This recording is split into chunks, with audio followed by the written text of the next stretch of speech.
Ketua Umum Pimpinan Pusat Muhammadiyah Haidar Nasir berpesan, perbedaan awal Ramadan tidak boleh menjadi polemik, sebab Muhammadiyah tidak mendahului dan juga tidak meninggalkan siapapun.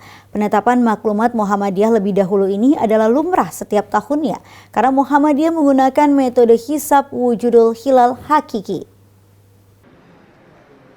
Telah memutuskan berdasarkan hisab hakiki wujudul hilal yang dipedomani dari Majelis Tarjih dan Tajdid PP Muhammadiyah, bahwa awal puasa Ramadan tahun ini jatuh pada hari Senin tanggal 11 Maret 2024.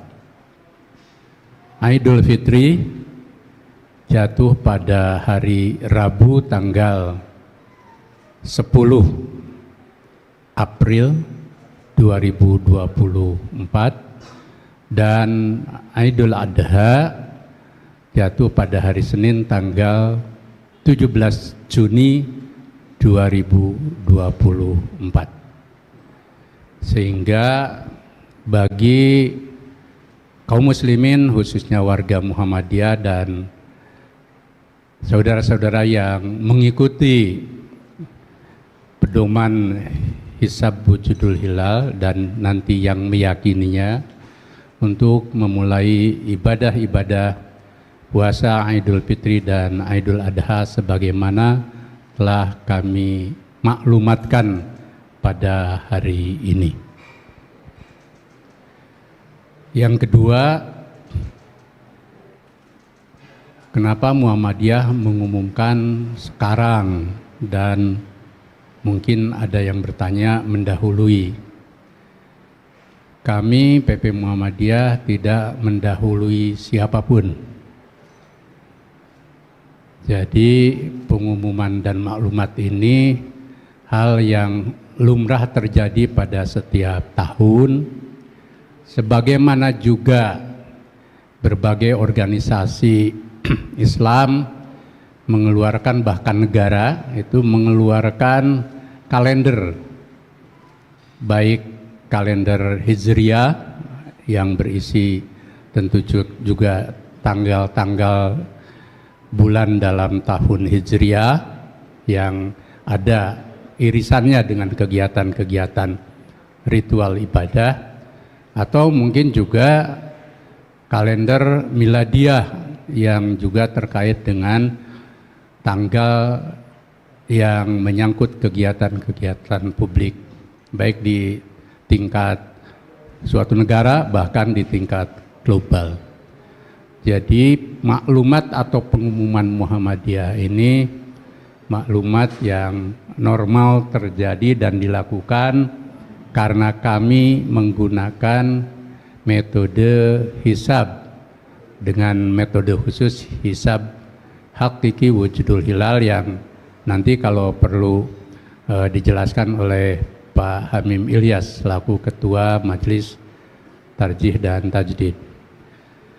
Penegasan ini perlu kami sampaikan agar tidak lagi menjadi diskusi apalagi polemik kok Muhammadiyah mendahului, karena tidak ada yang kami dahului. Dan sebaliknya juga tidak ada yang kami tinggalkan.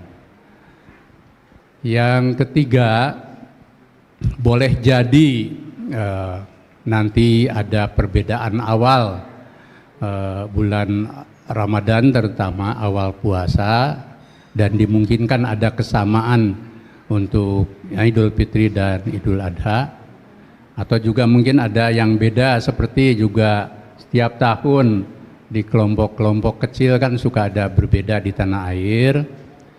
Maka baik kesamaan maupun perbedaan itu harus sudah menjadikan kaum muslim untuk terbiasa toleran, tasamuh gitu ya.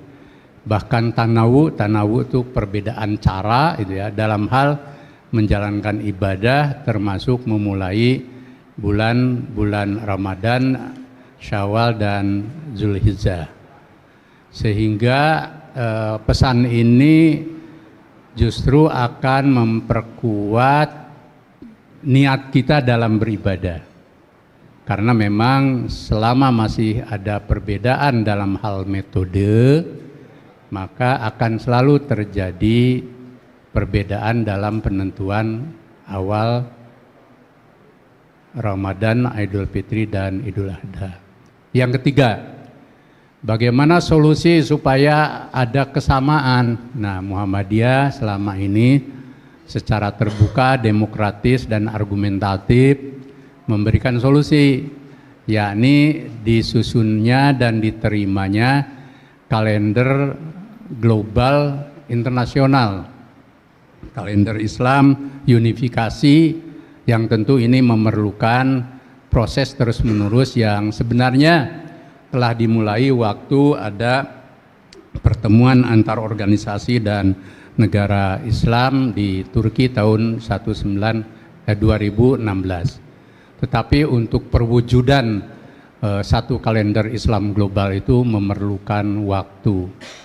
Sehingga kalau memiliki satu kalender global itu seperti juga kalender miladiah, tidak lagi ada perbedaan-perbedaan dan tidak ada lagi ada kegiatan-kegiatan yang bersifat membuat kita menjadi ikhtilaf, berbeda di dalam penentuan.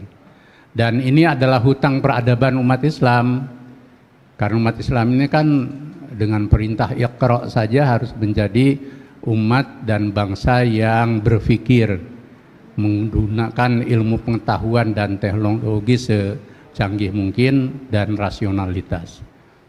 Nah, yang terakhir pesan kami, baik ada kesamaan maupun perbedaan, tidak kalah pentingnya memaknai ibadah puasa Ramadan dengan segala rangkaiannya, Idul Fitri maupun juga Zulhijjah, untuk melahirkan penghayatan dan pengamalan keislaman yang lebih baik.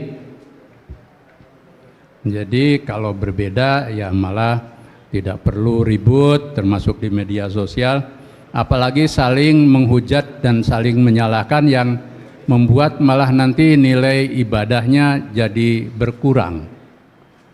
Jadi kita jalani semuanya ini, yakni menjadikan ibadah-ibadah kita ini memperkaya spiritualitas, kesalehan, memperkaya relasi hubungan sosial kita yang damai, toleran, bersatu dalam keragaman, dan tidak kalah pentingnya justru juga membawa umat dan bangsa kita semakin berkemajuan.